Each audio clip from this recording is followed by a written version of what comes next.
Boucle d'or ou l'enfant qui cherche sa juste place. Il était une fois une enfant aux boucles dorées. On aurait dit la lumière elle-même tombée sur une forêt silencieuse. Elle entre dans une maison sans y être invitée. Elle goûte, elle teste, elle trie. Elle dit « trop chaud, trop froid, juste comme j'aime ».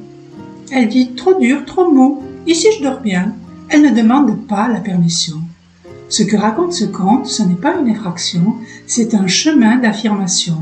Une petite fille qui quitte un instant le giron fusionnel, la cellule familiale première, où tout était pris en charge, manger, dormir, penser.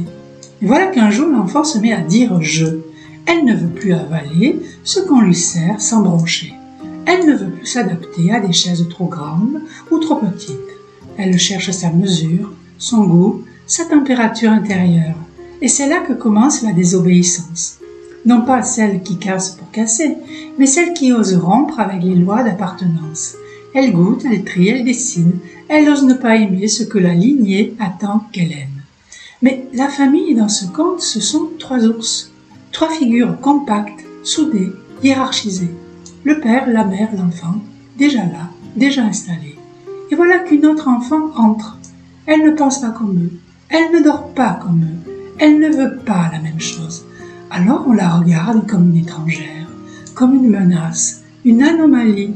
Et sans doute sera-t-elle à la fin chassée de cette maison trop compacte, car le clan ne supporte pas le surgissement du désir singulier. C'est l'épreuve de beaucoup d'enfants. Oser se désengager du lien premier, quitter la maison symbolique où on les aime à condition qu'ils ne changent pas, et risquer l'exil pour vivre à leur manière. Boucle d'or n'est pas une voleuse, c'est une exploratrice de soi, une dissidence douce, une enfant qui pour grandir doit apprendre à dire non, même à ce qu'elle aime.